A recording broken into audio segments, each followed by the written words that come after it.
Good morning everyone. Today's video is mga baby na ni Amber. Actually, nanganak siya no January 10. I-upload ko na lang yung paglilibo niya at pag anak niya. 5 pa lang kanyang puppies. Puros ito ang cute, ang kanyang puppies.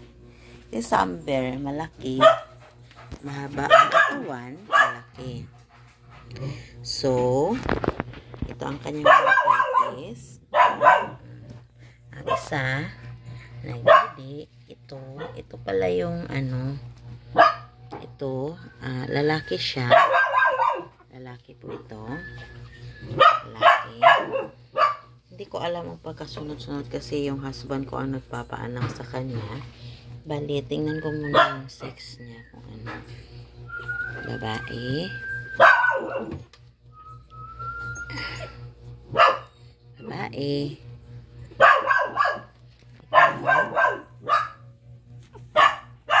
Lalaki. At yung isa.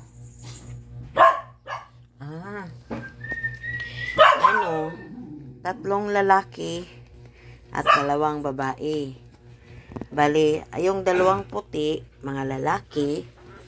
Yung 2 brown naman ay babae. Yun. Yan si Tiger. Ay, si Amber pala. Si Amber. Taas nito ni Amber. Ang cute na yun natingnan. Hi, baby.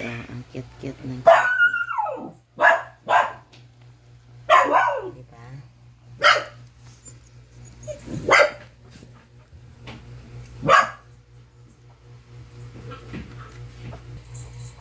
Kung ito, magpapadidi siya. Okay na, okay. Ako na yung laban niya.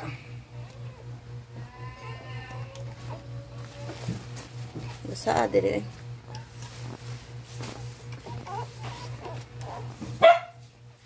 Nagpapadidi pala si Amber.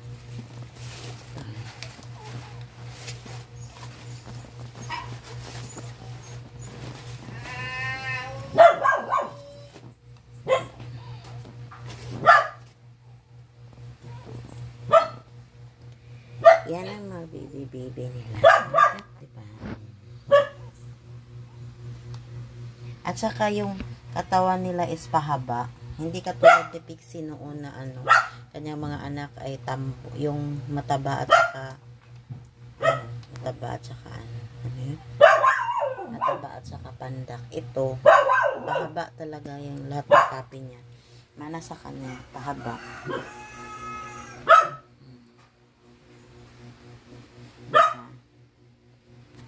Kasi dito sa amin ngayon kaya malamig.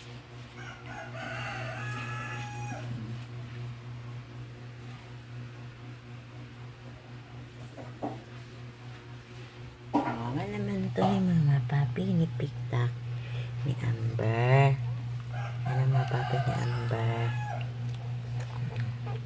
Hindi siya nagagalit sa akin, pero sa ibang dogs grabe talaga, galit na galit sila. Amber, napapadidi siya. 5 pala to lahat. Bali, yung aso ko ay 17 plus 5. 22 na. 22 na lahat ng aso ko. Pero ipapapaampon ko ito, ipapa-adapt. Kung sino may gusto mag-adapt, ipapa-adapt ko kasi hindi ko na kaya mag-book. Kasi ako lang nagtatrabaho kasi yung asawa ko dito lang nagbabantay sa kanila. Hindi ko na kaya silang pakainin. Tsaka maliit ang sweldo ko kaya siguro mga 3 months or 4 months ipapa-adapt ko ito. Pati yung mga anak ni Pixie, yung iba. So nahihirapan pa akong humanap ng 4 parents kasi kaya nga nagtatrabaho ako. Siguro kung may mga vacant lang ako araw or yung mga holiday, at tuunan ko ito ng pansin. Pahanapan ko sila ng mga pork kung sino mag-adapt. Tingnan nyo kung gaano kataas si Amber. Diba? Ang taas-taas. Yung pala kapag pag wiwiwi, madisiplina rin to si Amber. Kapag wiwiwi siya, yata yung daddy niya. Tapos wiwiwi at saka pupupok sa labas. Yung kinakarga siya ng daddy niya. Kaya mataas yan kasi marami. Kapag hindi yan mataas yung nakaharang, pupuntahan, mag-aaway sila ni Popo. Taas talaga ni Amber. Diba? Hanggang dito na lang po muna. Kasi mag-ano pa ako. Pupunta pa ako ng office para mag-overtime. Amber, dito ka lang muna ha. Dito lang muna kami. Magbibideo na lang ako sa bagong update.